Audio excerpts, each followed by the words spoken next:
लखनऊ के विकासनगर अग्निकांड के पीड़ितों का दर्द, महिला आरक्षण पर अखिलेश यादव को स्मृति ईरानी की चुनौती। यूपी डायरी में आज देखिए दो बड़ी खबरें। नमस्कार, मैं रजनीश यादव, आप देख रहे हैं लोकमत हिंदी।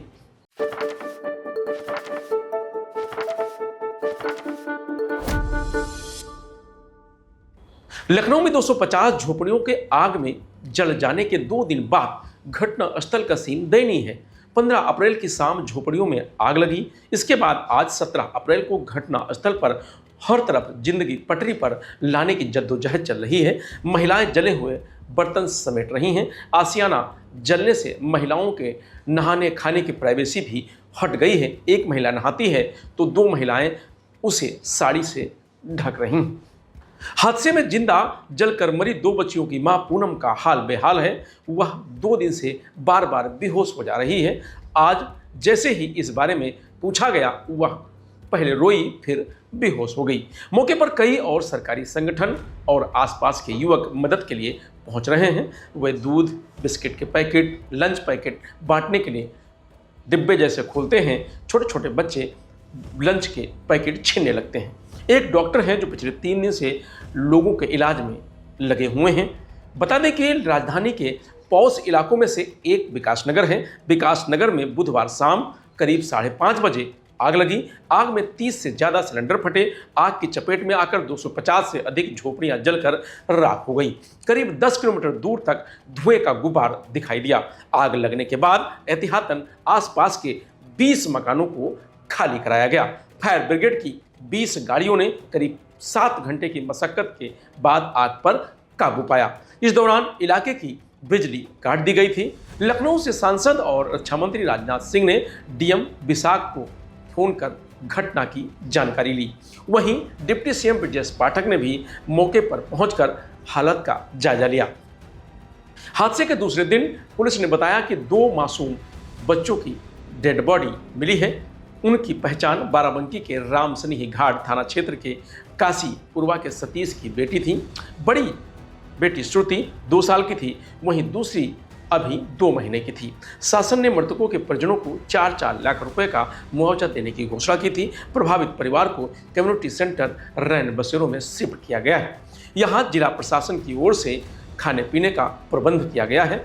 आग प्रभावित अमित ने बताया कि हम लोगों को जिला प्रशासन पहले यहाँ से 30 किलोमीटर दूर रैन बसेरों में ले जा रहा था।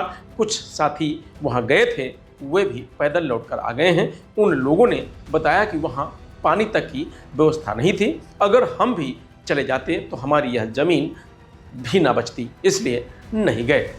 फिलहाल फिर से लोग पन्नी तान कर रहने की व्यवस्था में जुट गए हैं। तो वहीं पूर्व मंत्री स्मृति ईरानी ने सपा प्रमुख अखिलेश यादव को गोरखपुर से चुनाव लड़ने की चुनौती दे डाली है। स्मृति ईरानी ने अखिलेश यादव के सास बहू वाले तंज पर कसा और कहा कि विरासत की राजनीति पाने वाले कामकाजी महिला पर टिप्पणी कर रहे हैं। पुराने विषयों को लेकर सवाल उठाना आसान है। अगर इतना ही दम है तो अपने पैतृक क्षेत्र कन्नौज को छोड़कर गोरखपुर से चुनाव लड़कर दिखाएं, लेकिन उनमें इतना दम नहीं है। हमने तो कांग्रेस अध्यक्ष को उनके गढ़ अमेठी में हराया है। स्मृति ईरानी ने 2019 में राहुल गांधी को अमेठी में लोकसभा चुनाव हराया था। उस वक्त राहुल कांग्रेस के अध्यक्ष थे।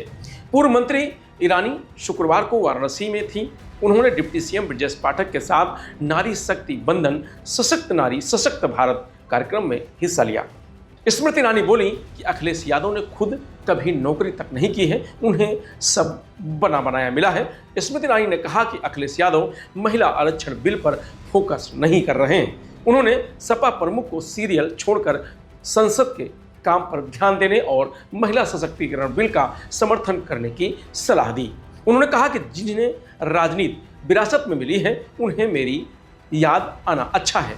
कामकाजी महिला पर टिप्पणी करना आसान होता है, खासकर उनके लिए जिन्होंने कभी खुद कहीं नौकरी ना की हो या फिर अपनी पहचान मेहनत से बनाई हो।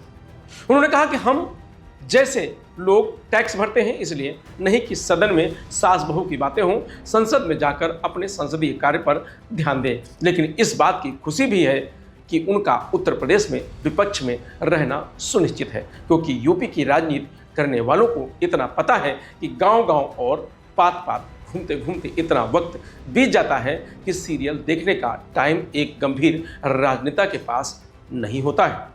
फिलहाल यूपी डायरी में आज इतना ही। कल फिर मिलेंगे नई खबरों के साथ। तब तक आप बने रहिए लोकमत हिंदी के साथ। नमस्कार।